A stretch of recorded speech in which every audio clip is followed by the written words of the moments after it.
This is Jackie for All Access, and I'm here with Little Comets at Day 4 of Delaware's Firefly Festival. Tell me about your EP, Salt. It was released, I think, last week back home, and it's got 5 tracks on the physical. The digital one, we made 3 available because we all love physical music, so we wanted to make something special about the physical version of it. The lead track's quite a sad and dark song. It's about a little boy who was killed by his mother and his stepfather, and he was just let down across the board. Nobody noticed, like social services or the police or doctors. But it was hard because when I was writing it, I realised that even though he was let down by the system's also let down by the way our politics is at the minute, and with cuts across the board to public services, it really puts extra pressure on these services. Plus, cuts makes it harder. Like the fact that people aren't earning as much money, poverty puts a greater amount of pressure on the family unit. So it was like, I don't know if I've managed to capture all that in that song, but that's what it was intended to be about. Is it a true story? Yeah, it is. It's a little boy called Daniel Pelker in a place called Coventry in England. And then the reason it's called Salt is because one of the things that his mother used to do was to force him to eat salt as a punishment. And it was something that I'd heard in the news, and it just stuck with us when I was writing that song. And for whatever reason, it just seemed to be, the music seemed to lend itself to writing about that subject matter. And you mentioned that that track obviously is a bit darker. How would you describe the rest of the EP? I think it's quite.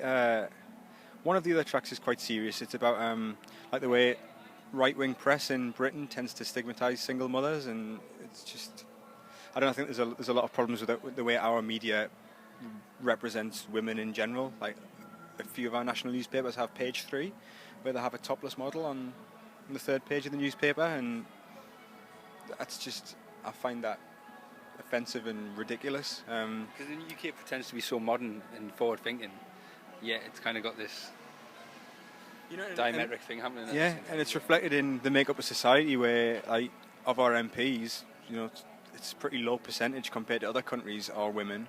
It's the same in like across like top business. Like there's not, like women aren't well represented, and like people don't necessarily see sexism as an everyday problem, but it's there and it's so obvious. Even at the extent if you've got national newspapers, it's kind of, it's just, so that's what one of the songs is about, and the other song is just about a kind of a relationship breaking down.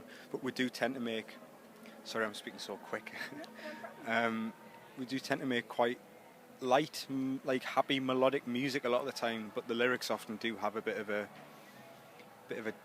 not necessarily dark or serious side to them. But It sounds like having a social conscience is very important to you. Is that correct? I think it's just, like, I don't think I'm very good at like speaking publicly about my opinions. I get like quite emotional about it and I lose my words, whereas with a song I know that I've got a certain like 5 lines or 4 lines or 3 verses, and I have to express my views succinctly, and it's my only way of expressing myself, really. So I think it would be a shame.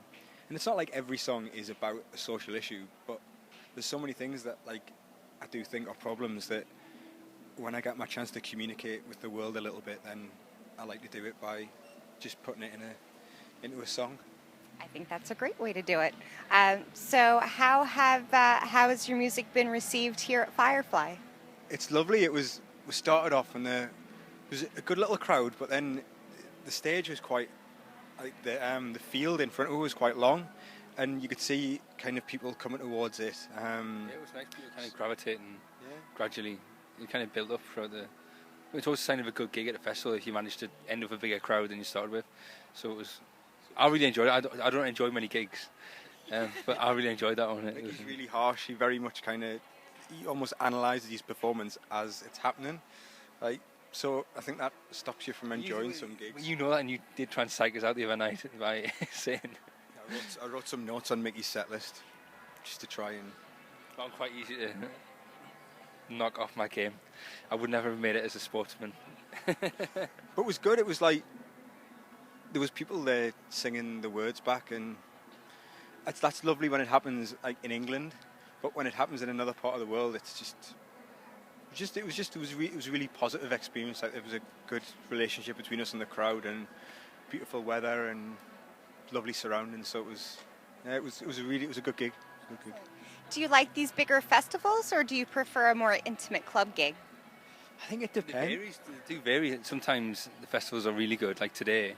Other times, I remember that we did a festival called Wakestock, and it was the first time it was raining outside, and we were playing the tent, and the whole festival came inside, and it was maybe 3,000 or 4,000, maybe more, and we were just totally freaked out by it. So it can depend really, and we've done some really good gigs in Little. It just depends on the night, I guess. Yeah. You agree? I do, yeah. I think it's often the gigs that you look forward to end up you don't enjoying, and gigs that you think, oh, I don't know how this is going to go. Sometimes they end up being just the best gigs for no apparent reason. So I'm glad if it was a pleasant surprise, I'm glad it's worked out for you. How are US fans different from fans back in the UK? I don't know. I think we're more struck by the similarities. Like, I think at home, a lot of people who like our music, they've liked it from the start, and they'll like obsessively learn words, and it's very similar over here. Like, I think it's less noticeable at a festival because the crowds are bigger than we'd play to if we did our own gig here. But at those gigs, people know like obscure things about songs, or they'll sing the strangest part of a song that you don't expect somebody with, like the verses or weird words, or like there's a girl in New York who kind of draws for like the bands that she loves. She'll draw and paint their album covers, and she came to our last gig in New York, and she'd kind of prepared like she'd drawn a picture of us, and she'd drawn like the artwork of the last EP, and so like those similarities are definitely there, that I think people really support our music. And yeah, I think it's nice because we make everything ourselves, so it means a lot when it means a lot when somebody has gone out the way to just turn up or sing a song or dance or make something for it. I think the US audiences seem a bit more attentive. So say if you played a really quick song in the UK, and then the crowd might be quite like buzzing and like quite chattery, and then when you try and slow it down, they're still chattery, and it's hard to like break that kind of mold. But then over here, with a slow song, it just goes dead, and it makes it much more atmospheric. I feel even at the festival today, when we played the slow ones, they were quite quiet, the crowd. So I'd say a little bit more attentive. Yes, nothing against UK fans. It's just a bit. No, that's just interesting. I think different. Maybe it's a cultural difference. Who knows? Well, today's a beautiful day here at Firefly. Yesterday was the first official day of summer, even though the weather was nothing like summer. Is there a song of yours or a song of someone else's that just always makes you think of summer? If I hear Waterloo Sunset, that makes us think of summer. I don't know why. I don't even know if it's a summery song. I like the Empire of the Sun song. Walking on, yeah, because the video for that's just it's really summery, really sunsets and. Yeah. Song by Travis called Driftwood, because that came out just as I'd finished doing my exams, and I remember buying it, and I went home. It was in the summer. That and Bittersweet Symphony by The Verve, and I just listened. And I got the version where it had the full length version, and I remember just lying on my bed with the sun coming in the window, and I just had them on repeat. So those two songs, I think. Very situational. So what's up next for you guys after Firefly? Lots of recording. Yeah, we need to finish. We've got an EP in October, and then the album will be next February. So we need to. The songs are finished. We just need to record them, which is always because Mickey produces them. So some songs are easy, kind of come together, and other ones are just a total battle. But sometimes they end up being a little bit better for it as well, because you sometimes have to totally rethink it to get it to work, and that's what's. We never give in. There's never kind of. It's like war. If like a song's not working, it's got a. I will not. If I think it's a good song, I'm not going to get beaten by it, so it'll get done. Well, stay busy. That's the best way to go about it. So stay tuned for more from Little Comets. This is Jackie with All Access and In the Key of Change. All right. Can I trouble you, Jack?